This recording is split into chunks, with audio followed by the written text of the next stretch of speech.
मैंने एक शख्स से सादा सा सवाल किया। उसने मुझ पे हदीस के हवाले से सवाल किया कि हदीस की ज़रूरत क्या है, जब कुरान मौजूद है तो हदीस की क्या ज़रूरत है। मैंने कहा ज़ाहिरी तौर पर तो सवाल थोड़ा सा मीठा लगता है, और इसकी मिसाल ऐसे ही है कि जैसे सांप की जिल्द बड़ी नरम लगती है और ख़ूबसूरत लगती है, लेकिन छुपा हुआ जो जहर है उस पर नज़र नहीं होती। और एक अहमक शख्स कहता है कि सांप बड़ा खूबसूरत है, सांप की जिल्द बड़ी नरम है, यार ये तो बिस्तर में रखना चाहिए। ज़ाहिरी तौर पर बयानिया तो यह है, जब कुरान है तो और की ज़रूरत क्या है।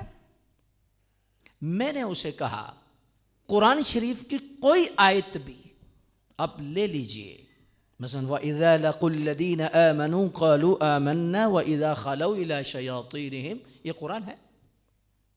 कैसे पता चला ये कुरान है,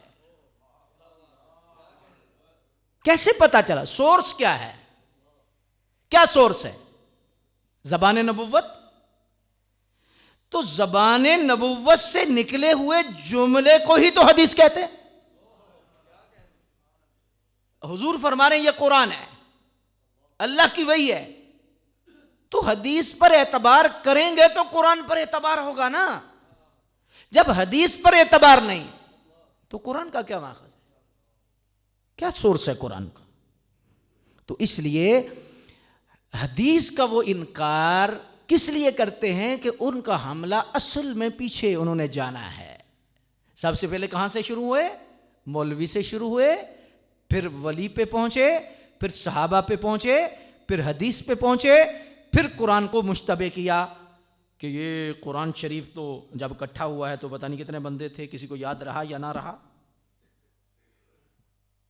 तो ऐसे एतराज़ात ये करके तो उसका असल हदफ उलमा नहीं, उसका असल हदफ सहाबा नहीं, असल हदफ उसका इस्लाम है, लेकिन वो डायरेक्ट बोलता नहीं, इसलिए कि लोग बोल पड़ेंगे